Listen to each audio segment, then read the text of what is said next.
Je souriais devant les autres. C'était devenu une habitude, un réflexe presque automatique. Un sourire pour masquer l'anxiété, pour cacher la fatigue, pour faire croire que tout allait bien. Un sourire pour ne pas inquiéter, pour ne pas déranger, pour ne pas être un fardeau. Mais à l'intérieur, je m'effondrais. Chaque jour un peu plus. Les fondations de mon être se fissuraient, rongées par un mal invisible. La joie s'étiolait, remplacée par un vide abyssal. Pour tout le monde, j'avais l'air de réussir. J'incarnais l'image de la personne accomplie, celle qui a tout pour être heureuse. Confiant au travail, menant des projets avec brio, atteignant les objectifs fixés, gravissant les échelons. Toujours présent pour mes amis, à l'écoute de leurs problèmes, offrant mon soutien inconditionnel, partageant leurs joies et leurs peines. Ne manquant jamais une occasion de sortir, de faire la fête, de profiter de la vie, d'élargir mon cercle social. Mais chaque matin, au réveil, la réalité me rattrapait brutalement. Mettre ce sourire me semblait plus lourd, une montagne à soulever, un fardeau insupportable, comme porter un masque qui cachait un vide grandissant, un gouffre béant qui menaçait de tout engloutir. Derrière les salutations joyeuses, les « comment ça va » enjouées, les conversations légères et insouciantes, une tempête faisait rage, un ouragan dévastateur qui ravageait mon âme.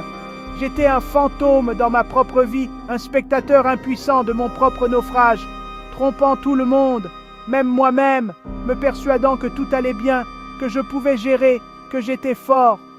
L'effort de maintenir l'apparence était épuisant, une lutte constante contre moi-même. J'évitais le silence, les moments de solitude, la contemplation, craignant ce que j'y entendrais, l'épuisement professionnel, la vérité que je m'efforçais de nier. J'avais peur d'être découvert, d'être percé à jour, que l'on voie la fragilité derrière le masque.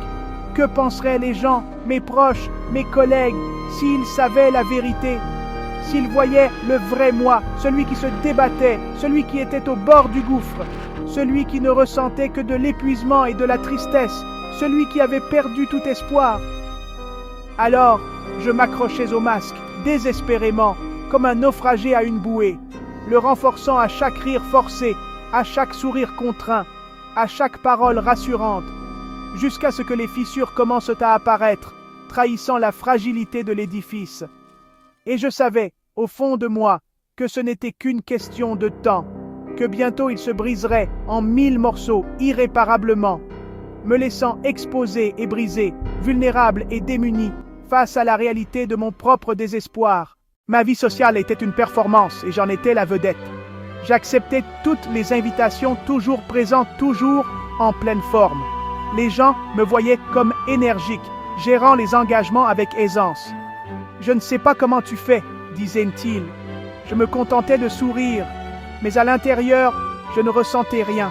Les rires autour de moi étaient lointains, la connexion un mensonge. Plus je m'entourais de monde, plus je me sentais seul. Après chaque événement, je rentrais chez moi épuisé de faire semblant, le silence s'abattant sur moi. Je vivais une double vie vibrante à l'extérieur, vide à l'intérieur. L'effort pour tenir le coup me détruisait lentement. Quand je fermais la porte de mon appartement, la performance prenait fin. Le silence était suffocant. Les larmes finissaient par couler. Des larmes d'épuisement, pas de tristesse. Seules, mes angoisses résonnaient plus fort. Et si je perdais mon travail? Et si tout le monde découvrait que j'étais un imposteur? Le sommeil n'était pas une échappatoire. Les nuits étaient passées à fixer le plafond, le cœur battant, l'esprit en ébullition. Je ne prenais plus plaisir à rien. Livres, musique, nourriture. La vie s'estompa en gris. Je repoussais les gens, trop fatigués pour faire semblant. La douleur était physique et émotionnelle, une douleur constante, une oppression dans ma poitrine. Je me sentais piégé, me désintégrant à la vue de tous, mais invisible à tous. L'effondrement fut silencieux, mais total. Mes batailles se déroulaient dans des endroits cachés. Ma voiture, les toilettes du bureau, ma chambre sombre. Dans les embouteillages, je laissais le masque tomber, les larmes coulant avant de me ressaisir. Au travail, Je m'échappais aux toilettes, fixant mon reflet vide, essayant de retrouver mon calme. La nuit était le plus difficile. Seul dans mon lit, chaque échec repassait dans mon esprit. La solitude était écrasante. Personne ne pouvait me sauver, sauf moi-même. Ces espaces privés étaient mes tranchées où je pouvais enfin être réel. Réaliser que l'aide ne viendrait pas était terrifiant, mais c'était aussi le premier pas vers le changement. Le tournant est arrivé tranquillement, un après-midi ordinaire. Assis dans ma voiture, trop fatigué pour conduire, j'ai arrêté de lutter contre la douleur. Je me suis rendu. Pour la première fois, j'ai juste respiré, lentement, profondément, sentant l'air remplir mes poumons. Chaque respiration était une petite ancre, un moment de paix dans la tempête. Ce n'était pas du bonheur, mais c'était un soulagement, une lueur de lumière dans l'obscurité. Cette respiration était le début, le premier pas de retour à moi-même. J'ai réalisé que je n'avais pas besoin de tout réparer d'un coup. J'avais juste besoin de respirer. Le monde n'avait pas changé, mais quelque chose en moi l'avait fait. Suivre mon souffle m'a conduit dehors, dans la nature. J'ai commencé par de petits pas, m'asseoir sur un banc de parc, remarquer la lumière du soleil à travers les feuilles, écouter les oiseaux. La nature est devenue ma thérapeute. Les promenades en forêt me donnaient de la perspective. Mes problèmes semblaient plus petits parmi les arbres. Je cherchais le soleil, déjeunais dehors, regardais le lever du soleil.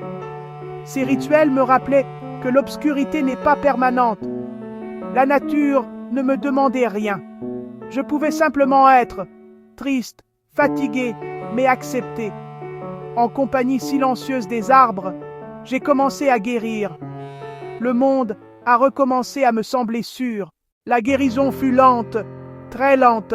Ce n'était pas un processus rapide ni facile. Il y avait des jours de progrès et des jours où j'avais l'impression de revenir en arrière. Mais chaque jour, je me suis engagé à faire quelque chose, même petit, pour avancer. Un processus de reconstruction pièce par pièce.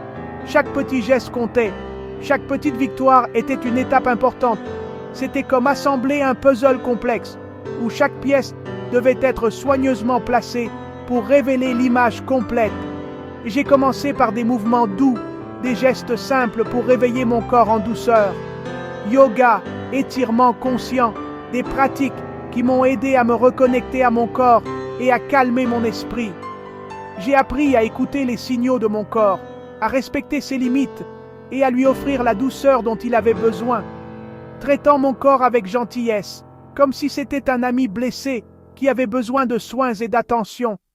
J'ai lu des mémoires et des livres sur l'autocompassion, cherchant des mots de sagesse et de réconfort, trouvant du réconfort dans les histoires partagées, réalisant que je n'étais pas seul dans mon expérience.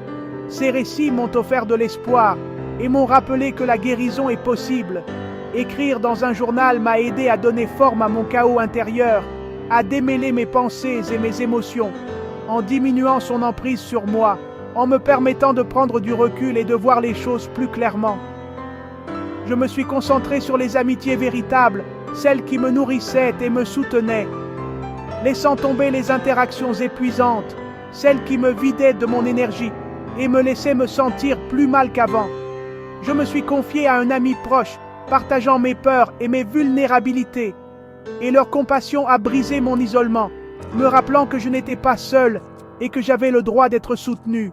J'ai appris à dire non aux obligations qui ne me servaient pas, et oui, à la vraie connexion, aux relations qui m'apportaient de la joie et du sens. Certains jours étaient difficiles, remplis de doutes et de tristesse, mais maintenant j'avais des outils, des stratégies pour faire face à ces moments difficiles. Marcher, respirer profondément, écrire, tendre la main à ceux qui en avaient besoin. Je ne redevenais pas mon ancien moi. Je ne pouvais pas effacer ce qui s'était passé. Je construisais quelqu'un de nouveau, quelqu'un qui avait été transformé par l'expérience, plus authentique et résilient, capable de faire face aux défis avec plus de force et de compassion. Le retour du rire était un signe de guérison.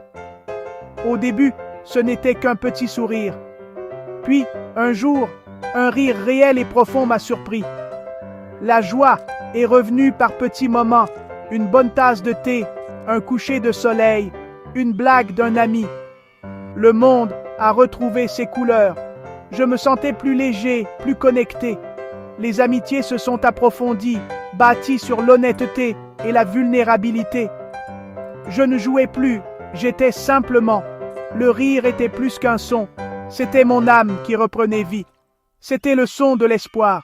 Si vous souriez à l'extérieur, si vous mettez en avant une façade de bonheur, mais que vous vous effondrez à l'intérieur, que la douleur vous submerge et que vous vous sentez complètement seul, sachez que vous n'êtes pas seul dans cette expérience. Ce que vous ressentez est réel. Chaque émotion, chaque pensée, chaque sensation est valide. Et ce n'est pas un échec de ressentir de la douleur. Soyez doux avec vous-même. Accordez-vous la même compassion que vous offririez à un ami cher. Le chemin pour s'en sortir, pour retrouver la lumière, commence par un seul petit pas, aussi infime soit-il. Une respiration, une inspiration profonde pour calmer l'esprit et le corps, une conversation, un échange honnête avec une personne de confiance, un professionnel, un ami, un moment au soleil, quelques instants de chaleur et de lumière pour nourrir l'âme. Vous n'avez pas besoin de toutes les réponses, pas tout de suite. Il est normal de ne pas savoir. Faites simplement un tout petit pas courageux, un pas vers l'inconnu, vers l'espoir, vers l'autocompassion. Apprenez à vous traiter avec la même bienveillance que vous offririez à un autre. Vous êtes digne de soins, d'amour, de soutien et de bonheur. Vous pouvez vous en sortir. La guérison est à votre portée. L'obscurité semble infinie, elle peut sembler vous engloutir complètement. Mais il y a une lumière en vous, une force intérieure qui ne demande qu'à être réveillée. Même si ce n'est qu'une faible braise, protégez-la, nourrissez-la. Nourrissez-la par de petits actes de gentillesse envers vous-même, des gestes simples qui vous apportent du réconfort. Laissez la nature, laissez sa beauté et sa force vous inspirer. La respiration consciente, le simple fait de respirer profondément et la vraie connexion avec les autres vous guider vers la lumière. La guérison est possible, elle est un chemin, pas une destination. C'est lent, un pas à la fois, mais c'est réel, chaque progrès compte. Un jour, votre sourire reflètera une vraie paix intérieure, une joie authentique, pas un masque que vous portez pour cacher votre douleur. Vous êtes plus fort que vous ne le pensez, et vous n'êtes pas seul dans ce voyage. Nous sommes là pour vous.